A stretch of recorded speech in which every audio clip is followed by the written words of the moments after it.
برتبالا her zaman anuhin ey Muhammed sad hazaran aferin ey şefii darbi her illeti devu benaya ve ümmeti destagiri ustavasi her dükkan boğuna karan benavu piştu'un salli ya Rabbi ala hayril beşer tahamın teyr bukhinin karşacer ev habibi ya haft asiman erdu alem qalbe ruhu ravan hakipaye Ahmed ev beytul haram lev şerif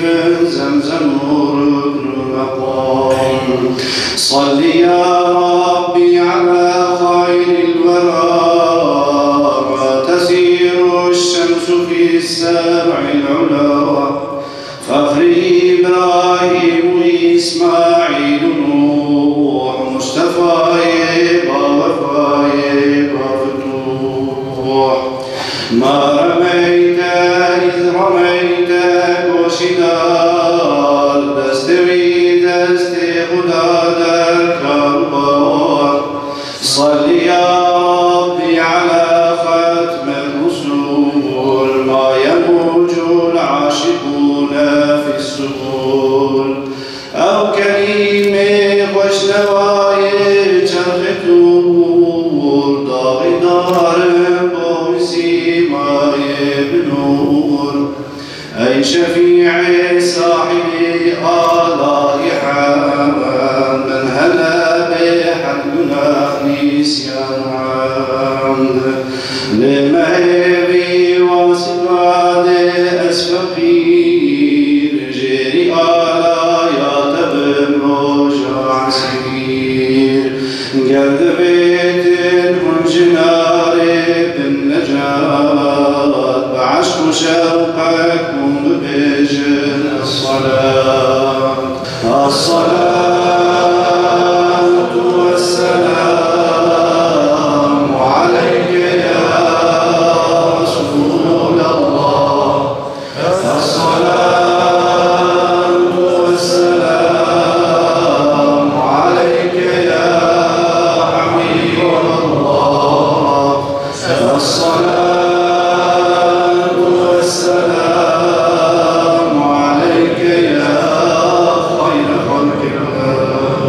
Bugün eğer ahiret öncelikli olmuş olsaydı, hayatımızda, eğitimimizde, işimizde, aşımızda ahiret öncelikli olmuş olsaydı, halkımızı tanıyarak bunca hapishanelerinde bunca insanlar olmayacaktı.